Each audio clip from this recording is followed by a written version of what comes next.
তো আজকে সাইকেল চালিয়ে এসে পড়েছে আমাদের দাউদকান্দির পাশে অবস্থিত অনেক সুন্দর একটি কাশফুল বাগানে, যেই জায়গাটি কিনা আমাদের দাউদকান্দি ব্রিজ থেকে দেখা যায়। শরৎকালের প্রধান উৎসই হচ্ছে এই কাশফুল। দাউদকান্দির আশেপাশে সুন্দর কোনো কাশবনে ঘুরতে চাইলে এই জায়গাটিতে আসতে পারেন। আর এই কাশবনটি কিন্তু বিশাল একটি এরিয়া জুড়ে অবস্থিত।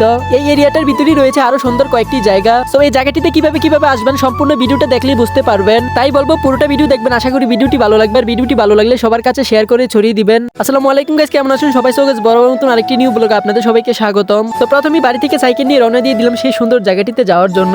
এই শরৎকালে বেশিরভাগ কিন্তু প্রত্যেকটা জায়গায় এখন এই কাশফুলগুলো বেশি দেখা যায়। যেই জায়গায় বালুর পরিমাণ বেশি থাকে সেই জায়গায় কিন্তু কাশফুল হয়ে থাকে। আর আজকে যেই জায়গাটিতে যাচ্ছি এই জায়গাটি কিন্তু বিশাল একটি এরিয়া জুড়ে কাশবনটি। সাইকেল চালাতে চালাতে দাউদকান্দি টুল প্লাজা দিয়ে একেবারে ব্রিজের উপরে উঠে গেলাম। দাউদকান্দির এই ব্রিজে কিন্তু সাইকেল এলাও না, তবুও কিন্তু আমি সাবধানতা অবলম্বন করে সাইকেল চালিয়েছি। সাইকেল চালাতে চালাতে ব্রিজ থেকে নেমে বাউশিয়া পাখির মোড়ে সড়ক দিয়ে ঢুকে গেলাম। অল্প সামনে আসলে দেখতে পাবেন কাশবনটিতে যাওয়ার জন্য প্রধান গেট। এই এরিয়াটার ভিতরে আর কি বাংলাদেশ হুন্ডা প্রাইভেট লিমিটেডের বড় একটি কোম্পানি আছে। এই জায়গাটি থেকে কিন্তু কয়েক মাস আগে আমি ঘুরে এসেছিলাম, তখন কিন্তু এই জায়গায় কোনো ধরনের কাশফুল ছিল না। কাশফুলের সাথে চারপাশে পরিবেশটা কিন্তু এই জায়গার অনেকটাই সুন্দর। তাই ভাবলাম যে আজকে সাইকেল দিয়ে এই জায়গাটি থেকে ঘুরে আসি। এই জায়গাটি চারপাশটা খোলামেলা থাকার কারণে কিন্তু এই জায়গায় প্রচুর পরিমাণে বাতাস আসতেছে। তারপর আর কি সাইকেল নিয়ে কাশফুলের ভিতরে টাওয়ারের সামনে এসে পড়লাম। নিচ থেকেই কিন্তু পুরোটা কাশবন দেখা না গেলেও টাওয়ারের উপর থেকে কিন্তু অনেক সুন্দরভাবে দেখা যায়। তাই আর কি কারেন্টের টাওয়ারে অল্প উঠে গেলাম। অল্প একটু উপরে উঠে কিন্তু দেখতে পেলাম পুরোটা কাশবনই এখান থেকে দেখা যাচ্ছে। চারপাশটা একেবারে খোলামেলা এবং কি উপরে থাকার কারণে কিন্তু এই জায়গায় বাতাসের পরিমাণ অনেক ছিল। আর যারা কিনা এই জায়গায় ঘুরতে আসবেন এগুলোতে কিন্তু উঠবেন না, আমি কিন্তু শুধুমাত্র উঠেছি আপনাদেরকে দেখানোর জন্য।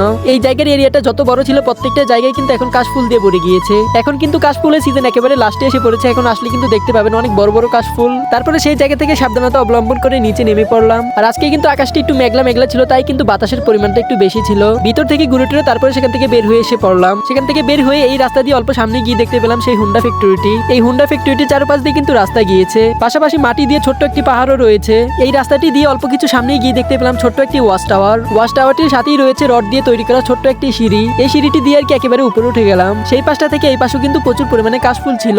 বলতে গেলে এই ফ্যাক্টরিটির চারপাশে বালু থাকার কারণে কিন্তু এই জায়গাটিতে আরো বেশি কাশফুল হয়েছে। সেখান থেকে ঘুরে টুরে বের হয়ে দাউদকান্দি ব্রিজের নিচে এসে পড়লাম। এই জায়গা থেকে আর কি ব্রিজ সহ একেবারে গুমতি নদীটা অনেক সুন্দরভাবে দেখা যাচ্ছে। এই জায়গাটি তো কিছুক্ষণ সময় ঘোরাফেরা করে তারপরে রওনা দিয়ে দিলাম বাড়ির উদ্দেশ্যে। আজকের ভিডিও এখানে সমাপ্ত করছি। ভিডিওটি ভালো লাগলে লাইক কমেন্ট করে যাবেন। আসসালামু আলাইকুম।